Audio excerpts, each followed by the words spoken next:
Pues hoy, como vemos, tenemos el mensaje del llamado.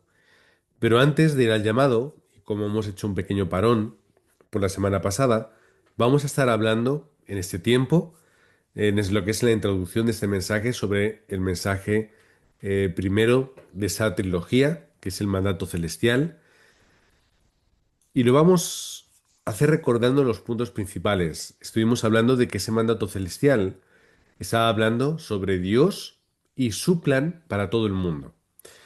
Y vamos un poquito en la perspectiva del judaísmo en tiempo de Jesús, cómo ellos comprendían, no solamente en tiempos de Jesús, sino cómo había llegado la perspectiva de la evangelización, cómo ellos veían también el resto del mundo, cómo surgían enemistades y ciertos racismos en su contexto. Entendemos también, en segundo lugar, esa luz del mundo que era el propósito de Dios desde el comienzo de los tiempos, ese mensaje y ese pacto que va estableciéndose entre esos grandes personajes, que es hacer ser luz, alumbrar y ser de bendición para toda la tierra, llegando sobre todo cuando Dios le habla a Abraham y le dice que a través de tu simiente y de la simiente en singular, que es el Cristo, iban a ser bendecidas todas las naciones de la tierra.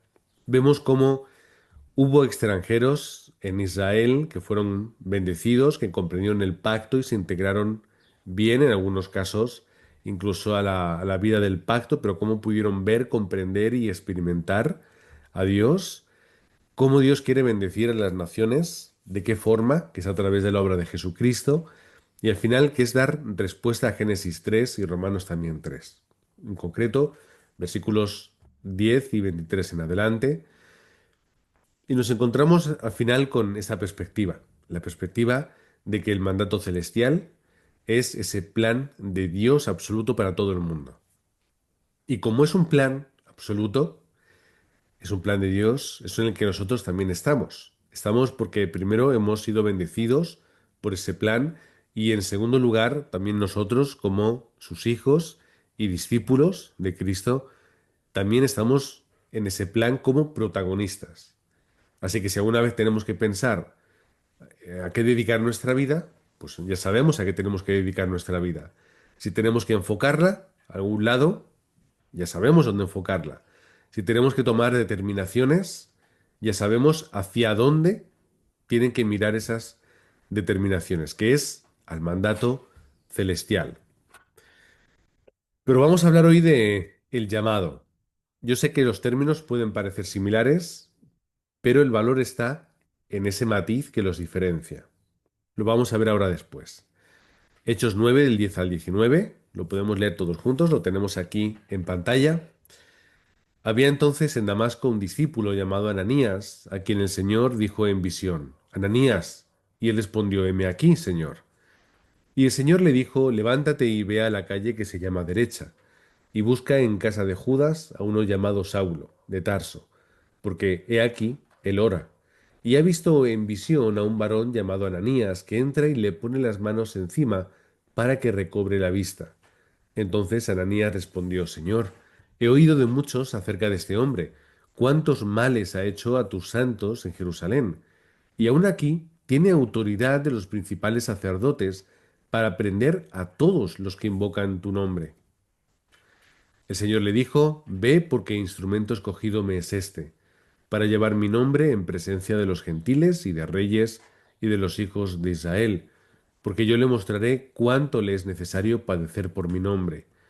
Fue entonces Ananías y entró en la casa y poniendo sobre él las manos, dijo, hermano Saulo, el Señor Jesús, que se te apareció en el camino por donde venías, me ha enviado para que recibas la vista y seas lleno del Espíritu Santo. Y al momento le cayeron de los ojos como escamas, y recibió al instante la vista, y levantándose fue bautizado. Y habiendo tomado alimento, recobró fuerzas, y estuvo Saulo por algunos días con los discípulos que estaban en Damasco.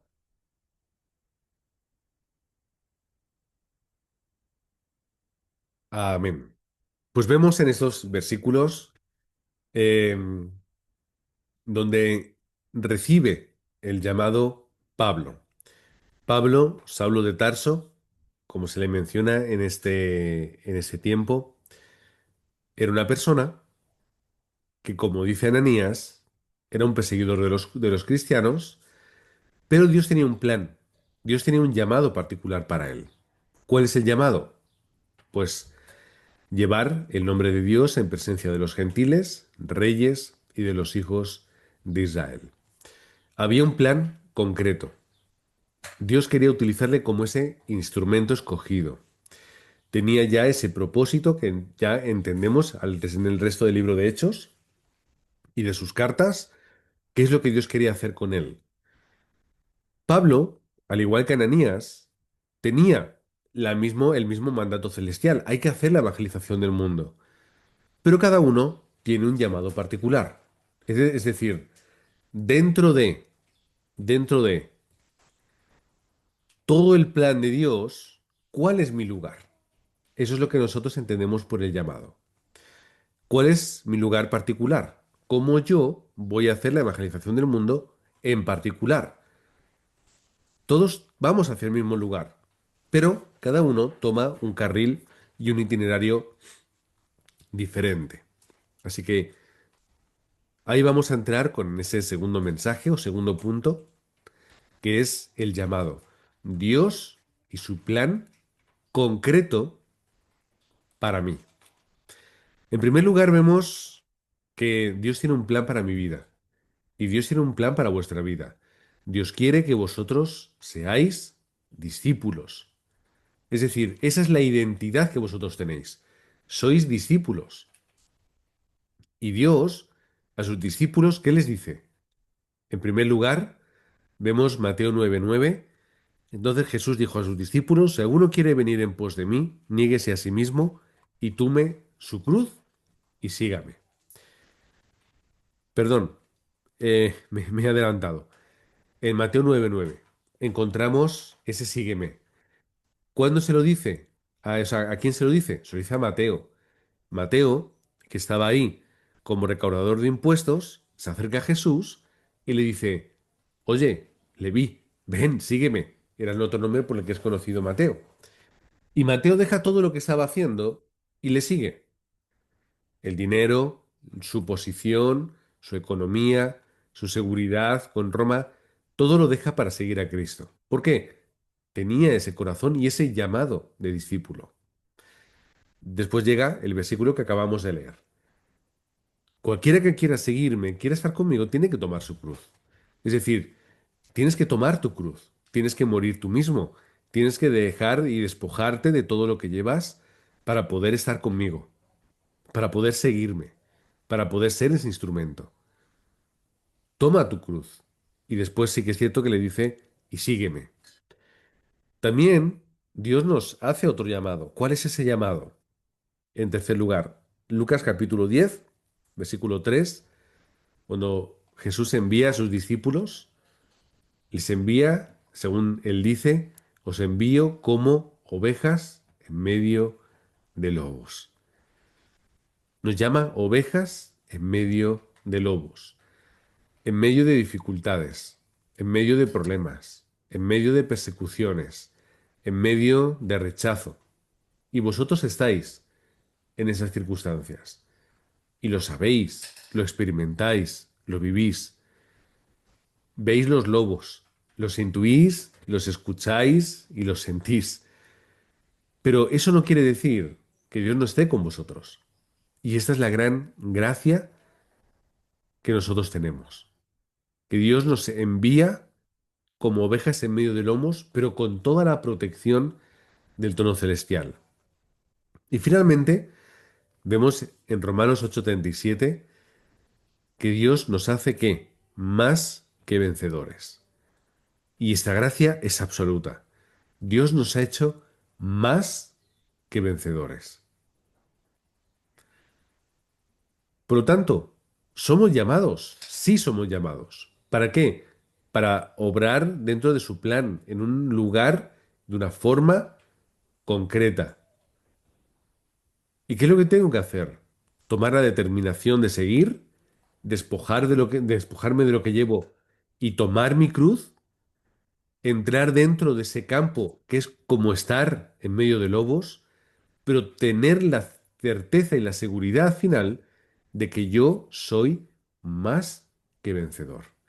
Por lo tanto, lo que cuesta el seguimiento, lo que cuesta tomar la cruz, lo que cuesta estar rodeado de lobos, está al final todo dentro de esa victoria. ¿Dónde está mi preocupación? ¿Dónde está la inseguridad?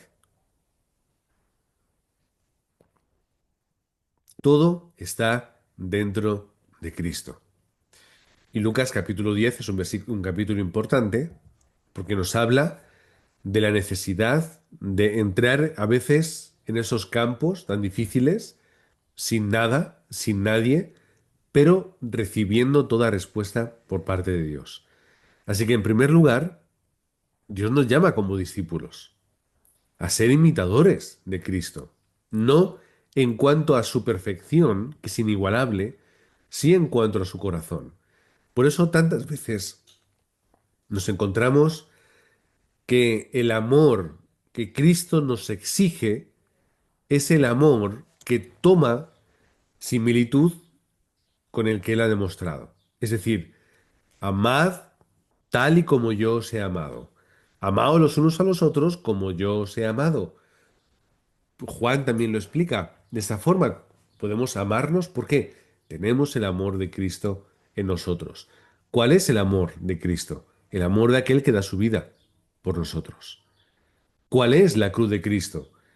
Dar todo, despojarme de mis comodidades, mis pensamientos, mis seguridades y adentrarme en el campo, a veces sin nada, como ovejas en medio de lobos, como ese Cristo que está rodeado de fariseos, de saduceos, que está rodeado de escribas, que está rodeado de gente que no le obedece, que no le escucha, que no le acepta, que está rodeado de otros que incluso toman la determinación o la idea de que es mejor que muera en una cruz, repudiado, insultado y apartado por todos.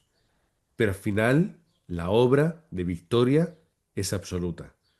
Por eso nosotros somos más que vencedores, porque Cristo ya venció en la cruz, ya venció en medio de todo lo que había y es primicias de lo que nosotros también obtendremos, que es una victoria final en cuanto a nuestra vida, poder estar con Dios, pero aquí en el tiempo en el que estemos, también Dios nos llama vencedores, vencedores como evangelistas y como discípulos del campo.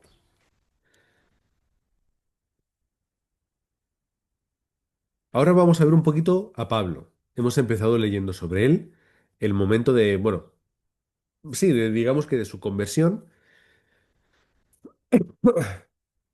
perdón, y vamos a entender un poco algunas características de Pablo. ¿Cuál era el campo de Pablo? El campo de Pablo era el campo de los gentiles, en primer lugar. Entendemos Hechos capítulo 9 como ese mensaje que recibe Ananías que le entrega a Pablo. Tú estás llamado, sí, para enviarle el mensaje del Evangelio, para llevarlo y transmitirlo a los hijos de Israel, pero también a quién, a los gentiles, a los extranjeros, a aquellos que están más allá, que no escuchan el mensaje del pacto porque nadie se lo lleva, porque son gentiles, porque no se lo merecen, porque son extranjeros, porque yo no puedo ni siquiera tocar a un extranjero. ¿Cómo voy a darle el mensaje del pacto? Pero se tienen que levantar discípulos, al igual que nosotros nos tenemos que levantar discípulos para llevar el mensaje a todos. Ahora, pensando un poco en el campo en Estados Unidos, como algunas de las hermanas aquí, pues habrá que dar el mensaje del Evangelio a todo campo, a toda persona de toda nación. Y me imagino que lo natural es que los americanos se sientan más cómodos compartiendo el Evangelio a otros americanos. Me imagino que racialmente también existieran esas distinciones y también los latinos, pues, os entendéis bien entre vosotros. Pero al final es la cosmovisión total y absoluta de la predicación y del mensaje del Evangelio. Pero en concreto, Pablo, ¿dónde recibió su llamado? Tenemos que ir a los gentiles. También Pablo tenía un campo. ¿Cuál era? El de su trabajo. Hechos 18, nos encontramos con que Pablo halla a Aquila y Priscila. Y como ambos trabajaban con las tiendas, con las lonas, trabajando la piel, negociando, levantando campamentos, pues Pablo llegó a un buen entendimiento con ellos y trabajaban juntos, es decir, se ayudaban en esta labor. Por lo tanto, Pablo tenía un campo también concreto y a través de ese campo se hacía la evangelización, también se recibía la economía y se ayudaba para las misiones. Pablo y el campo de los judíos. Pablo no dejó de ir al campo judío. Pablo no dejó, en principio, aunque aquí los expertos siempre están luchando con estas ideas, pero Pablo no abandonó, ni repudió, ni rechazó el judaísmo. Lo que pasa es que entendió el nuevo pacto, para resumirlo de esa forma. ¿Qué es lo que hacía Pablo? Pues Hechos capítulo 17, versículo 2. Y Pablo, como acostumbraba, fue a ellos y por 3 días de reposo discutió con ellos, declarando y exponiendo por medio de las Escrituras que era necesario que el Cristo padeciese y resucitase de los muertos, y que Jesús, a quien yo os anuncio, decía él, es el Cristo. ¿Dónde lo hacía? Lo hacía en la sinagoga. ¿Por qué? Porque era lo que había hecho desde pequeño. Es que Pablo tenía ese campo. Pablo fue formado en Jerusalén desde pequeñito, porque se fue a Jerusalén, por Gamaliel, que era uno de los más sabios y grandes judíos de aquel tiempo. Y él fue desde pequeñito a Gamaliel a estudiar con él.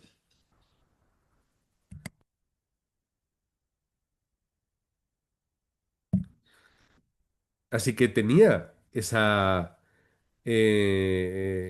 campo que era suyo.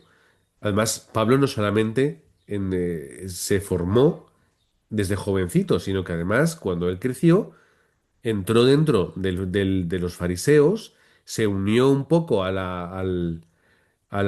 digamos que a la rama de uno de ellos, de Shammai, y se convirtió en alguien tan celoso del judaísmo que perseguía a los cristianos. Pero cuando comprende el pacto de Cristo, entiende que ese es el campo también donde él tiene que estar. Por todo lo que él ha sido, familia de judíos, formado como judío y desarrollado también como un fariseo. Después, también era una persona que comprendía el mundo griego, la filosofía, la sabiduría de aquel tiempo. Vemos como en el capítulo 17 también, versículo 19, dice, y tomándole le trajeron al Areópago diciendo, ¿Podremos saber más? O sea, ¿podemos saber qué es esta nueva enseñanza de que hablas?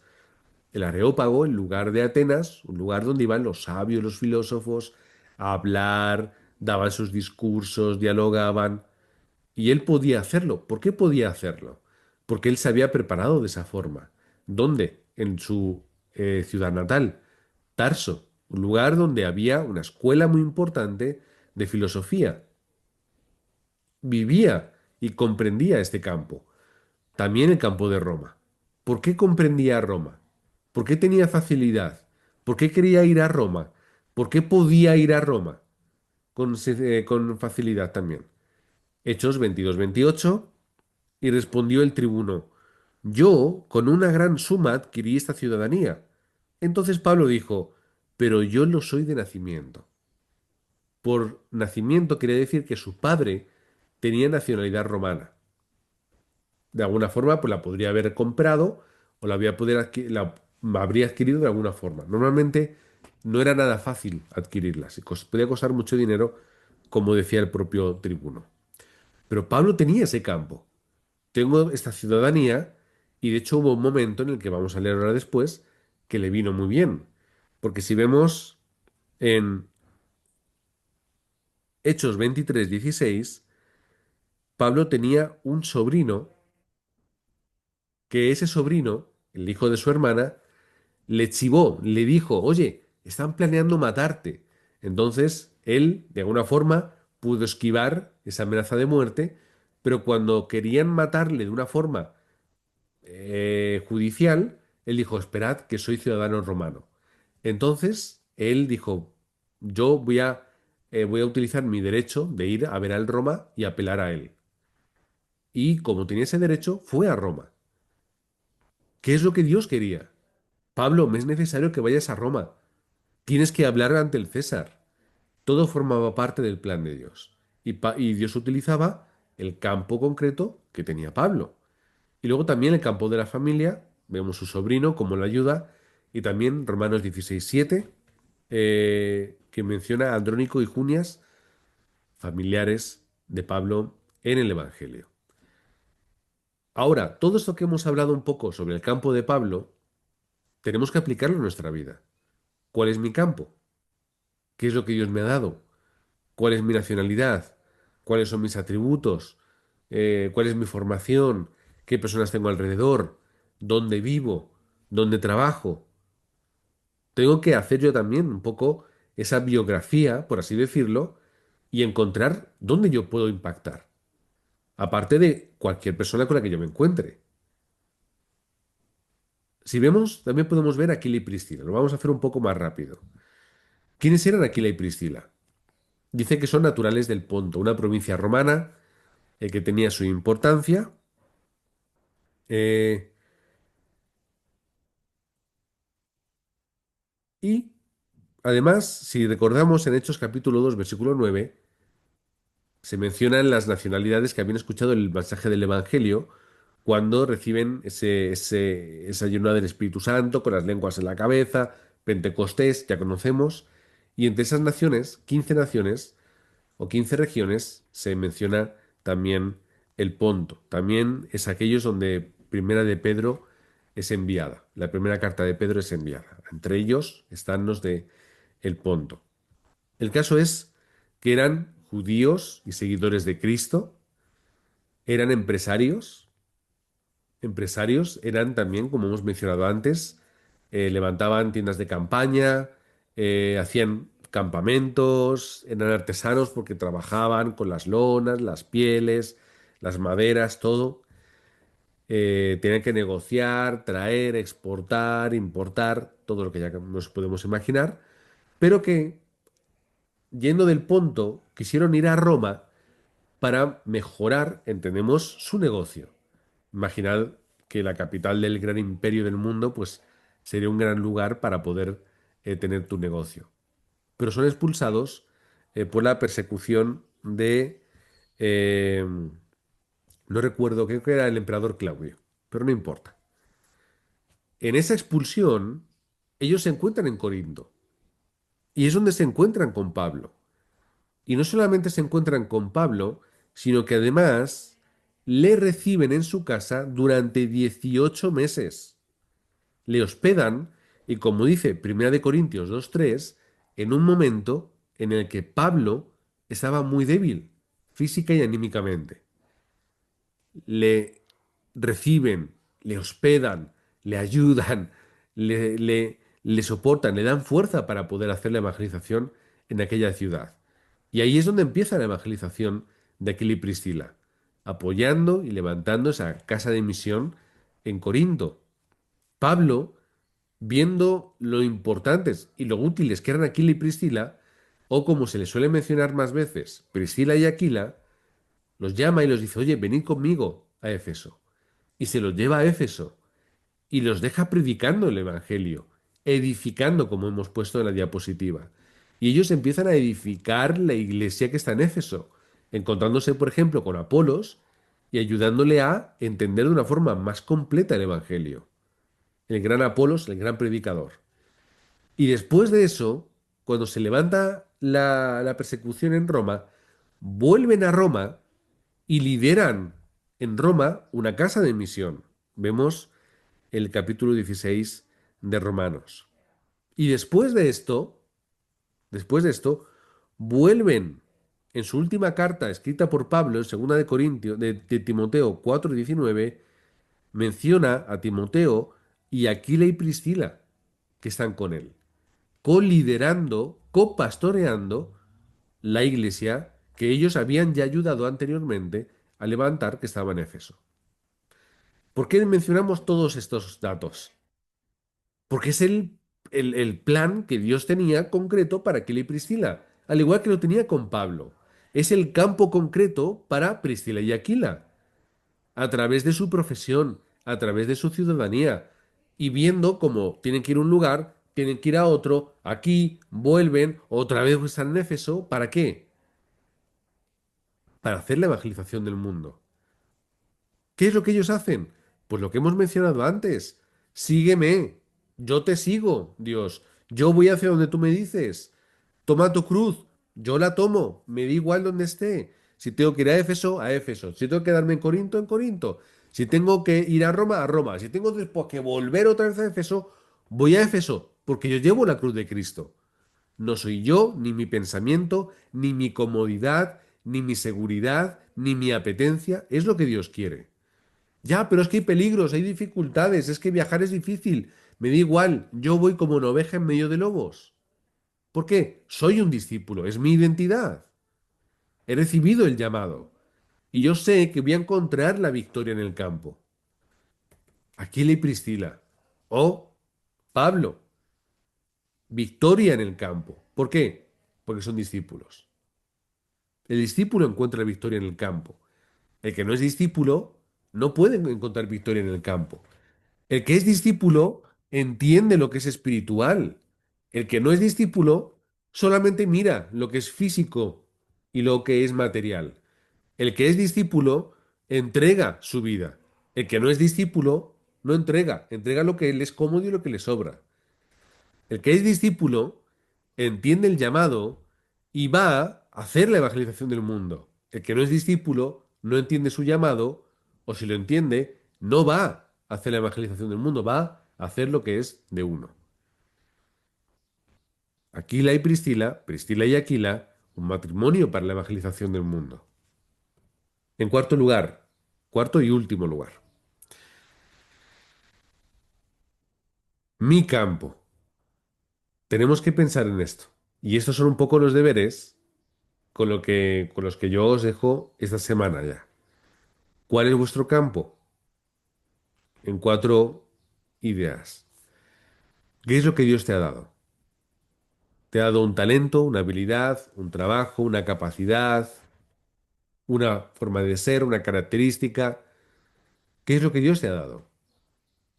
Yo sé lo que Dios le dio a Pablo, lo que Dios le ha dado a Aquila y Priscila, un poco, lo que le ha dado, por ejemplo, a Apolos, que está mencionado en la palabra de Dios, pero ¿qué es lo que Dios te ha dado a ti? Luego, ¿cuál es el lugar que Dios te ha dado? ¿Dónde estás? ¿Dónde trabajas? Para los remanentes, ¿dónde estudias? ¿Dónde vives? ¿Dónde vas a hacer tu vida diaria? Es el lugar que Dios te ha dado. Es tu campo.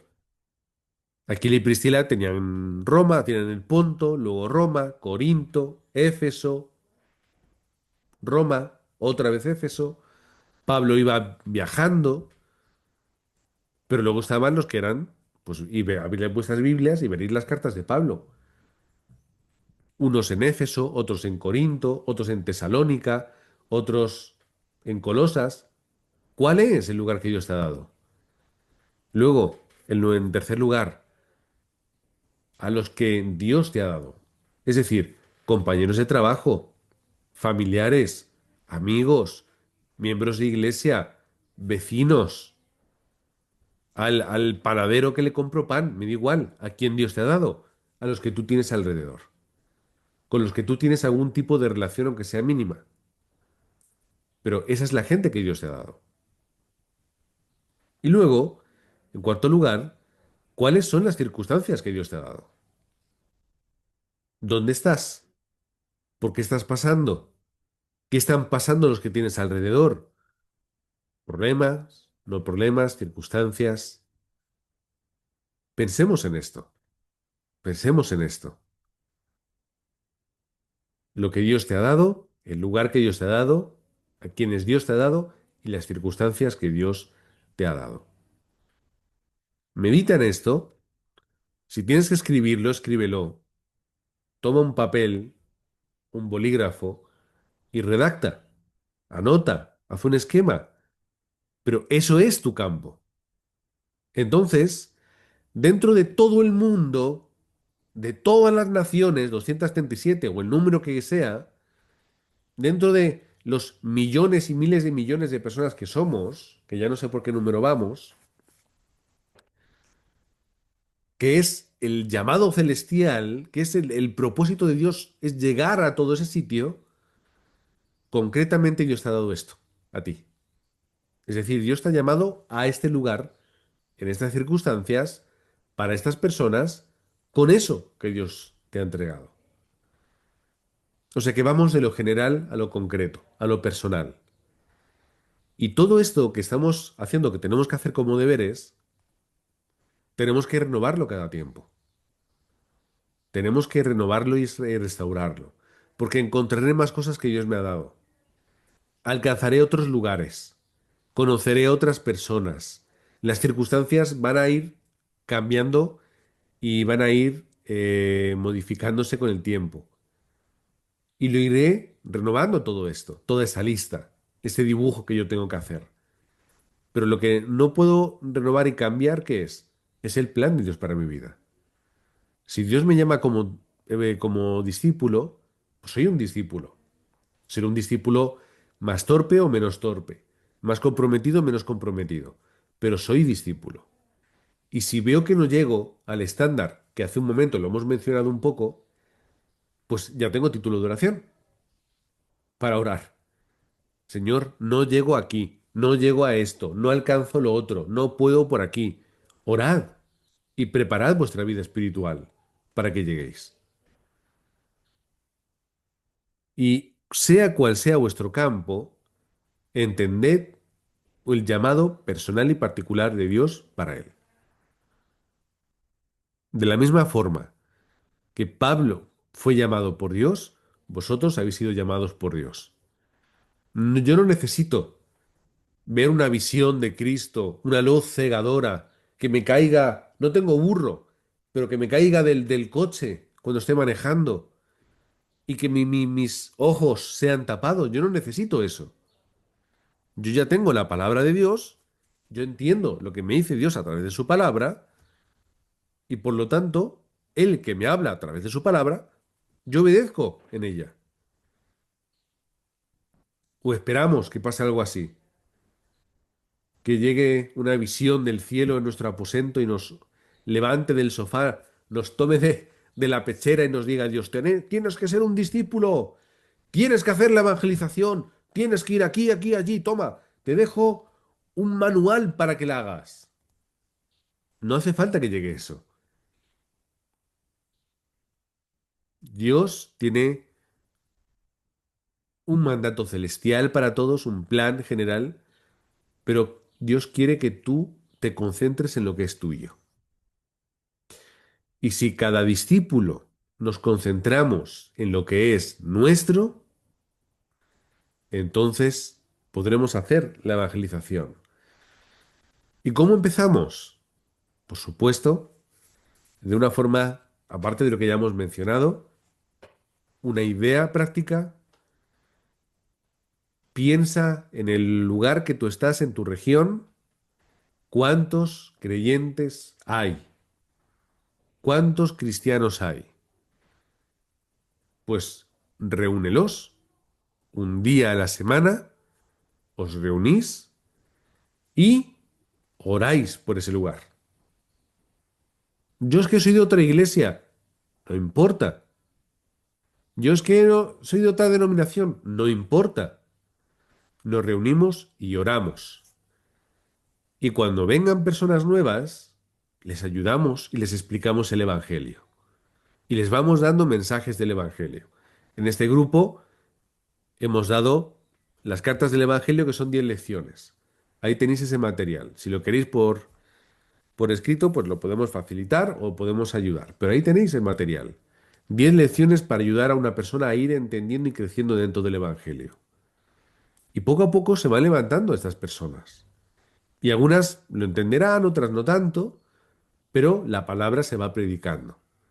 Y se levantarán discípulos, personas que van entendiendo, ah, Jesús es el Cristo, es cierto, y lo estoy entendiendo, y mi vida está cambiando, y tengo fuerza porque el Espíritu Santo está en mí, y veo ahora a mi familia de otra forma, y le he predicado a mi vecino, y esos discípulos empezarán a hablar con otras personas. Y esas reuniones pequeñitas que han empezado a través de la oración, se le irán levantando como esa pequeña iglesia regional, donde hay que seguir predicando, hay que seguir formando discípulos, y ellos llamarán a otros. Y a lo mejor habrá que hacer dos reuniones, y habrá que ir a otra región porque hay un discípulo de otra región. Y eso mismo lo habrá que hacer en el trabajo. ¿Hay creyentes en mi trabajo? Vamos a orar juntos. Si son de la misma iglesia, genial, porque además vamos en la misma corriente. Pero si no, tampoco pasa nada. Y si no hay nadie, ¿qué hacemos? Estamos solos. Y oramos y hacemos esa batalla espiritual y ya encontraremos a alguien. Así es como se conquista el campo, como hicieron ellos, como hizo la iglesia primitiva, como vemos a través de la palabra, conquistando las casas, conquistando las regiones, levantando discípulos. Así que os bendigo en el nombre de Cristo para que veáis vuestro campo, lo analicéis, podáis ver estos cuatro puntos y podáis tomar esa determinación de comenzar esa estrategia práctica en vuestro campo. Cada región, cada lugar de trabajo es un lugar donde empezar a reunir, empezar a predicar y empezar a ver respuestas. Y ir renovándolo cada tiempo. Gracias, Padre, porque tú estás con nosotros. Gracias, Padre, porque tú nos has dado este llamado personal, primero a ser discípulos y después a ser discípulos en nuestro campo. Gracias, Padre, por lo que nos has dado, porque nos has dado, lo que nos has dado es par el Evangelio. Gracias, Padre, porque nos has puesto a personas alrededor para que podamos predicarlas. Tu tiempo, en tu horario y recogiendo los frutos, Señor, que haya, sin importar cuántos ni cómo sean. Y Padre, gracias porque además tú nos haces más que vencedores. Te queremos dar toda la gloria y toda la honra en este tiempo, en toda circunstancia, en todo incluso problema, para poder hallar en medio de ellos esa bendición, esa respuesta y esa oportunidad. Oramos en el nombre de Jesucristo. Amén y amén.